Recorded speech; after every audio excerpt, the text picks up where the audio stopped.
ನಮಸ್ಕಾರ ಸ್ನೇಹಿತರೆ, ನಮ್ಮ ಮಧುರ ಸುಧೆ ಚಾನಲ್ಗೆ ನಿಮಗೆ ಸ್ವಾಗತ. ನಾವು ನಿಮಗಾಗಿ ಕೃಷ್ಣ ಸಂದೇಶವನ್ನು ಒತ್ತು ತರುತ್ತಿದ್ದೇವೆ. ಇಂದಿನ ಕೃಷ್ಣ ಸಂದೇಶವನ್ನು ನೋಡುವ ಮೊದಲು ಯಾರೆಲ್ಲ ನಮ್ಮ ಚಾನಲನ್ನು ಹೊಸದಾಗಿ ವೀಕ್ಷಿಸುತ್ತಿದ್ದೀರಿ, ನಮ್ಮ ಚಾನಲನ್ನು ಸಬ್ಸ್ಕ್ರೈಬ್ ಮಾಡಿಕೊಳ್ಳಿ. ಹಾಗೆಯೇ ಬೆಲ್ ಬಟನ್ ಒತ್ತುವ ಮೂಲಕ ನೋಟಿಫೈ ಆಗಿರಿ. ಇನ್ನು ಹೆಚ್ಚಿನ ಕೃಷ್ಣ ಸಂದೇಶಗಳು ನಿಮಗಾಗಿ ತಲುಪುತ್ತವೆ.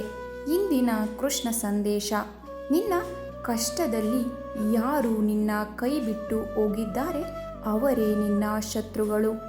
ಅದೇ ಕಷ್ಟದಲ್ಲಿ ಯಾರು ನಿನ್ನ ಕೈ ಹಿಡಿದಿದ್ದಾರೋ ಅವರೇ ನಿನ್ನ ಮಿತ್ರರು. ಕೆಟ್ಟ ದಿನಗಳು ಶಾಶ್ವತವಲ್ಲ. ಕೆಟ್ಟ ದಿನಗಳಲ್ಲಿ ಧೈರ್ಯ ಕಳೆದುಕೊಳ್ಳಬೇಡ. ಕೆಟ್ಟ ಸಮಯದಲ್ಲಿ ತಾಳ್ಮೆಯನ್ನು ಕೂಡ ಕಳೆದುಕೊಳ್ಳಬೇಡ. ಸಮಯವೇ ನಿನ್ನ ಜೀವನಕ್ಕೆ ಒಂದು ಒಳ್ಳೆಯ ದಾರಿ ತೋರಿಸುತ್ತದೆ. ಯಾರನ್ನು ಸುಲಭವಾಗಿ ನಂಬಬೇಡ. ನಿನ್ನಿಂದಲೇ ಎಲ್ಲವನ್ನು ತಿಳಿದುಕೊಂಡು ನಿನಗೆ ಮೋಸ ಮಾಡುವ ಜನರೇ ಹೆಚ್ಚು ಈ ಸಮಾಜದಲ್ಲಿ. ಹಾಗಾಗಿ ಎಲ್ಲರೂ ನನ್ನವರು ಎಂದು ಮೆರೆಯುವುದಕ್ಕಿಂತ ಮೊದಲು ನಿನ್ನವರು ಯಾರೆಂದು ತಿಳಿದುಕೊಂಡು ಬದುಕು. ಆಗ ಎಲ್ಲ ಒಳ್ಳೆಯದೇ ಆಗುತ್ತದೆ. ನೀನು ಎಲ್ಲರಿಗಿಂತ ಹೆಚ್ಚು ಕಷ್ಟ ಅನುಭವಿಸುತ್ತಿದ್ದೀಯಾ ಎಂದರೆ ನಿನ್ನ ಜೀವನದಲ್ಲಿ ಮುಂದೆ ತುಂಬ ಒಳ್ಳೆಯ ದಿನಗಳು ಪ್ರಾರಂಭವಾಗಲಿದೆ ಎಂದರ್ಥ.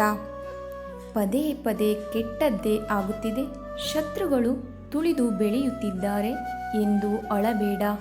ತುಳಿದವರನ್ನು ತುಳಿಯುವುದಕ್ಕೆ ಸಮಯಕ್ಕೆ ಗೊತ್ತಿಲ್ಲವೇ? ಚಿಂತಿಸದಿರು, ನಂಬಿಕೆ ಇಡು ಭಗವಂತನಲ್ಲಿ. ನಿನಗೂ ಒಳ್ಳೆಯ ದಿನ ಮುಂದೆ ಬಂದೇ ಬರುತ್ತದೆ. ನೀನು ಕಷ್ಟಗಳಿಂದ ಬೆಂದು ಹೋಗಿದ್ದರೂ ನಿನ್ನನ್ನು ತಿರುಗಿಯೂ ನೋಡದ ಜನಗಳನ್ನು ಎಲ್ಲಿ ಇಡಬೇಕೋ ಅಲ್ಲಿಯೇ ಇಡು. ನಿನ್ನನ್ನು ಕೀಳಾಗಿ ಕಂಡವರೇ ಮುಂದೊಂದು ದಿನ ನಿನ್ನ ಕಾಲು ಹಿಡಿದು ಬೇಡುವ ಕಾಲವು ಬರುತ್ತದೆ. ತಾಳ್ಮೆಯಿಂದಿರು, ಆಗ ನಿನಗೆ ತಿಳಿಯುತ್ತದೆ. ಸಮಯಕ್ಕೆ ಸ್ವಲ್ಪ ಸಮಯ ಕೊಡು. ತಾಳ್ಮೆಯಿಂದ ಕಾದು ನೋಡು ನಿನ್ನ ಜೀವನ ಹೇಗೆ ಬದಲಾಗುತ್ತದೆ ಎಂದು. ಹಾಗಾಗಿ ಕಷ್ಟದ ದಿನಗಳಲ್ಲಿ ತಾಳ್ಮೆ ಕಳೆದುಕೊಳ್ಳಬೇಡ. ಎಲ್ಲವೂ ಒಂದು ಕಾರಣಕ್ಕಾಗಿ ಸಂಭವಿಸುತ್ತದೆ, ಜೊತೆಗೆ ಪರಿಹಾರವೂ ಸಿಗುತ್ತದೆ. ಆತಂಕ ಪಡುವ ಅಗತ್ಯವಿಲ್ಲ. ತಾಳ್ಮೆಯಿಂದಿರಬೇಕಷ್ಟೆ. ಜನ ಯಾವಾಗಲೂ ನೀನು ಸೋಲಬೇಕೆಂದೇ ಕಾಯುತ್ತಿರುತ್ತಾರೆ. ಆದರೆ ನೀನು ಸೋಲಲ್ಲೂ ನಗುವುದನ್ನು ಕಲಿತು ಬಿಡು. ಆಗ ಅವರೇ ನಿನ್ನ ಕಣ್ಣೆದುರು ಸೋಲುತ್ತಾರೆ ನೋಡು. ನೆನಪಿರಲಿ, ಸಮಯ ಮತ್ತು ಸಲಹೆ ಎಷ್ಟು ಬೇಕೋ ಅಷ್ಟೇ ಕೊಡಬೇಕು. ಅತಿಯಾದರೆ ಸಲಹೆ ಜೊತೆಗೆ ನಮ್ಮ ಸಮಯಕ್ಕೆ ಬೆಲೆ ಇರುವುದಿಲ್ಲ. ಹಾಗಾಗಿ ಸಮಯ ಮತ್ತು ಸಲಹೆಗಳು ಇತಿಮಿತಿಯಲ್ಲಿ ಇರಲಿ. ಎಲ್ಲ ಒಳ್ಳೆಯದೇ ಆಗುತ್ತದೆ. ಭಗವಂತ ಜೊತೆಗಿದ್ದಾನೆ. ಧನ್ಯವಾದಗಳು.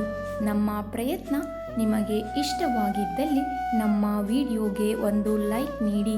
ಹಾಗೆಯೇ ನಮ್ಮ ಚಾನಲನ್ನು ಸಬ್ಸ್ಕ್ರೈಬ್ ಮಾಡಿಕೊಳ್ಳಿ. ನಿಮ್ಮ ಅನಿಸಿಕೆ ಅಭಿಪ್ರಾಯಗಳನ್ನು ಕಮೆಂಟ್ ಮೂಲಕ ತಿಳಿಸಿ. ಧನ್ಯವಾದಗಳು.